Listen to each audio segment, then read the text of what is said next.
penanganan banjir Jakarta ini harus dari hulu sampai ke hilir. Di hulunya sudah kemarin selesai dibangun bendungan Ciawi, kemudian bendungan Sukamahi. Nah, di atas. Nah, di bawah, kalau sudah sampai Jakarta masih ada masalah. Sekarang juga sebentar lagi akan selesai, ini mungkin April, insya Allah sudah selesai, Sodetan Ciliwung yang sudah berhenti 6 tahun. Ini kemarin 1,5 bulan telah dibebaskan lahan di sini, sehingga bisa dimulai lagi pengeborannya, dan kita harapkan nanti di April, kalau sudah selesai, sudah berfungsi, ini sangat mengurangi banjir yang ada di Jakarta.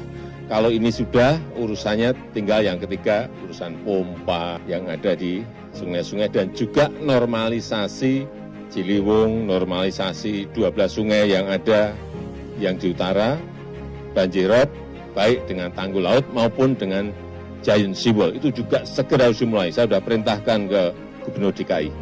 Saya juga kaget dikerjakan oleh Pak Gubernur Heru. Saya nggak tahu pendekatannya apa, tapi selesai.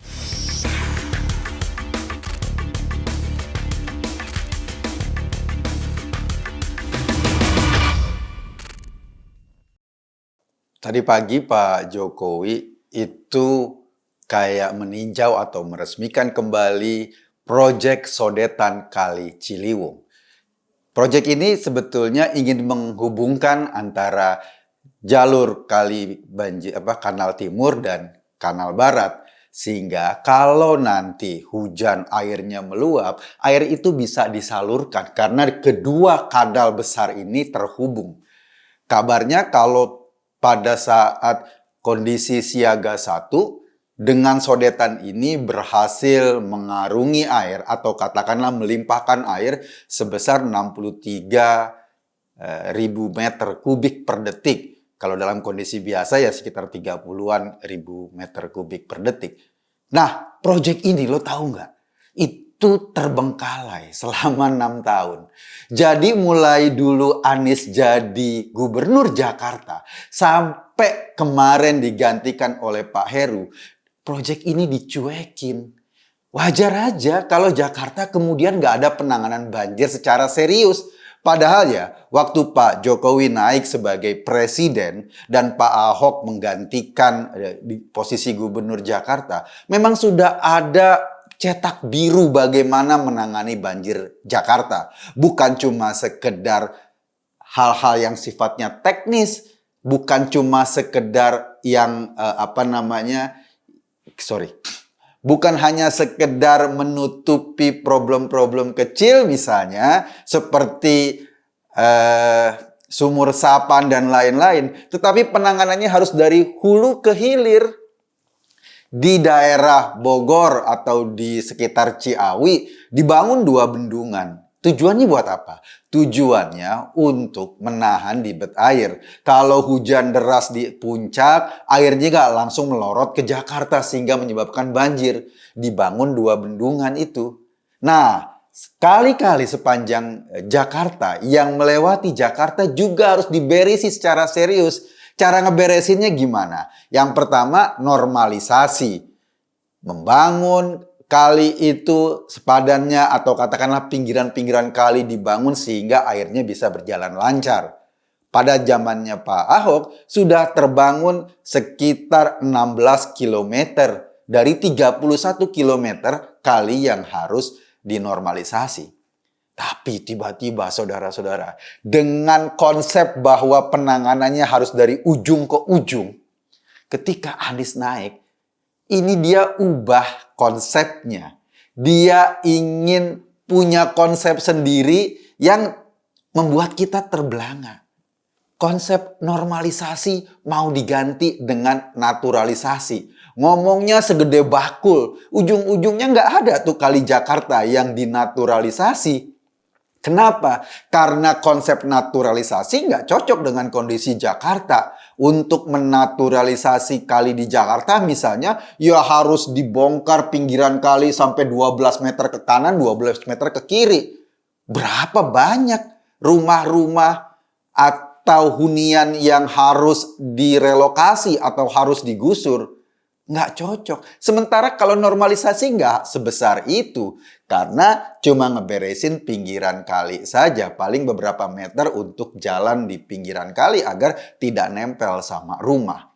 Nah, konsep normalisasi itu diganti dengan naturalisasi. Lalu ada konsep yang juga penting, sodetan Kali Ciliwung itu.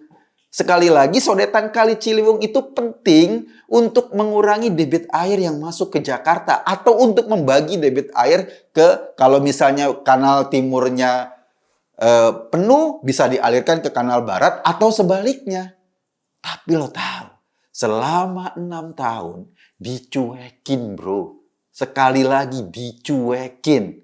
Kenapa? Karena memang nggak ada niat buat menangani banjir di Jakarta. Nggak ada niat untuk menyelesaikan proyek-proyek penting yang bermanfaat buat masyarakat Jakarta. Yang dibangun JIS. Iya, barangkali JIS penting.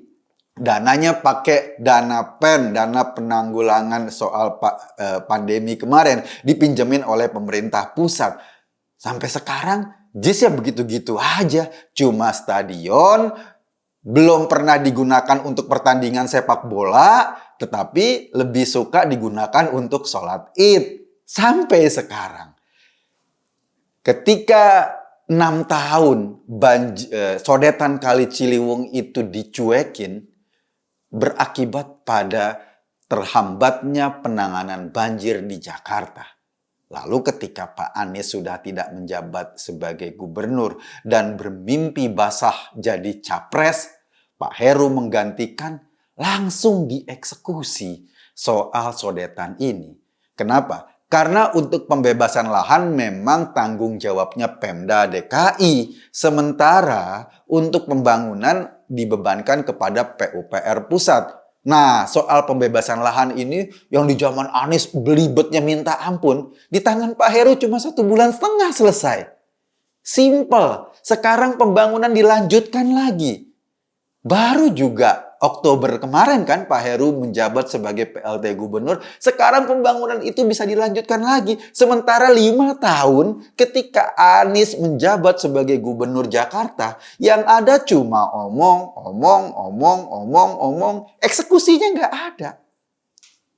Sumur resapan sampai sekarang berapa banyak makan korban? Bukan karena salah konsep, tapi seringkali sumur resapan dibuat di tempat-tempat yang airnya nggak meresap. Ini kan problem. Asal bikin. Kenapa ini terjadi? Karena memang orang untuk mengeksekusi sebuah proyek butuh pengetahuan detail. Butuh keseriusan dan manajemen kerja yang baik. Kalau cuma bisa ngomong, nggak punya pengetahuan detail, nggak bisa mengeksekusi, nggak punya skill manajerial yang baik. Yang ada ya cuma slogan, yang ada ya cuma omongan-omongan nggak penting. Hasil dari omongan ini tidak bisa dirasakan oleh masyarakat, tidak bisa dirasakan manfaatnya oleh warga Jakarta. Yang bisa dirasakan manfaatnya oleh warga Jakarta adalah hasil kerja nyata. Hasil kerja yang dibutuhkan bukan cuma konsep, tetapi keterampilan dalam mengeksekusi konsep itu. Keterampilan mengeksekusi konsep itu butuh keterampilan manajerial. Butuh keterampilan mendistribusi wewenang kepada bawahannya. Butuh keterampilan untuk mengawasi proyek tersebut sampai jadi. Gue nggak tahu selama ini apa ya kerja dari TGUPP yang jumlahnya banyak itu. Sampai 1 bus aja nggak muat kalau isinya orang TGUPP semua. Lo bayangin selama 5 tahun apa yang mereka lakukan? Pekerjaan apa yang mereka jalani? Kalau untuk mengeksekusi program sodetan Kali Ciliwung saja sampai mangkrak.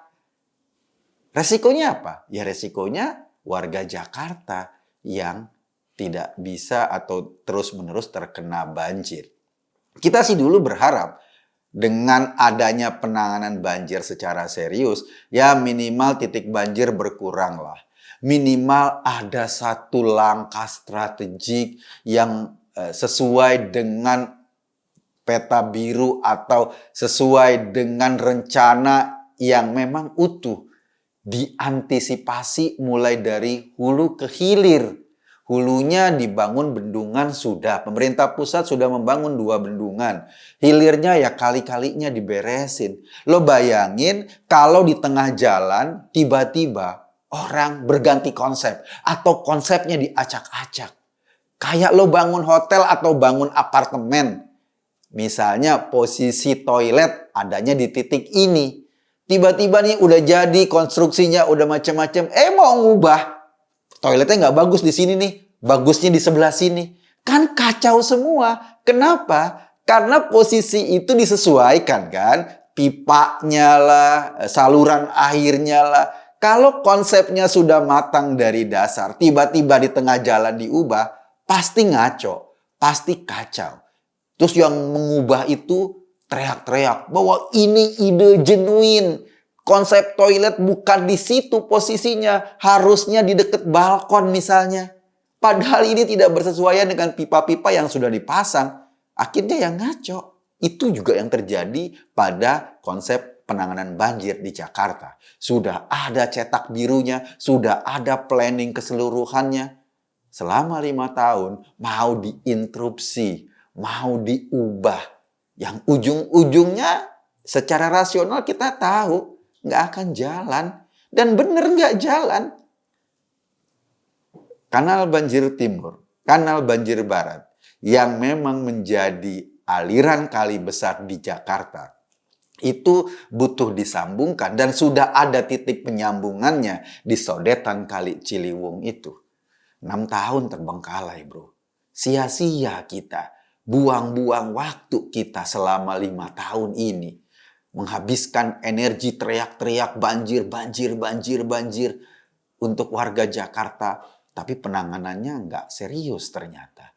Gue nggak ngerti bagaimana orang seperti ini yang keterampilan manajemennya dipertanyakan, kemampuannya mengeksekusi program dipertanyakan, rasionalitas dalam memilih mana program penting, mana program prioritas, dan mana cuma program yang penuh jargon. Dia nggak ngerti, dia nggak tahu mana yang prioritas buat masyarakat dan mana cuma jargon. Akhirnya program-program jargon saja yang diperbesar. Memperbaiki jembatan penyeberangan seolah-olah indah, bangun JIS seolah-olah penting. Padahal kalau dananya itu dulu untuk dipentingkan membangun sodetan Kali Ciliwung, gue rasa manfaatnya jauh lebih besar buat warga Jakarta ketimbang sekedar slogan saja bangun tempat-tempat megah yang pada akhirnya manfaatnya tidak semaksimal kalau dia bangun hal-hal yang lebih berguna. Padahal ya, dulu ketika kampanye dia yang teriak-teriak. Firaun juga bisa bangun gedung-gedung bertingkat.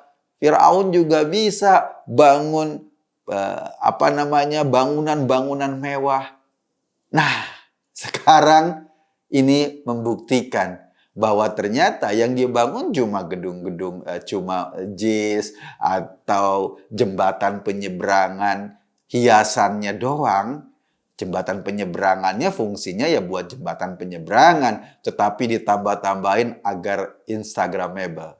Itu bagus buat foto-foto, tetapi pertanyaan besarnya adalah yang paling penting dari pembangunan itu adalah fungsinya buat masyarakat. Manfaatnya buat masyarakat.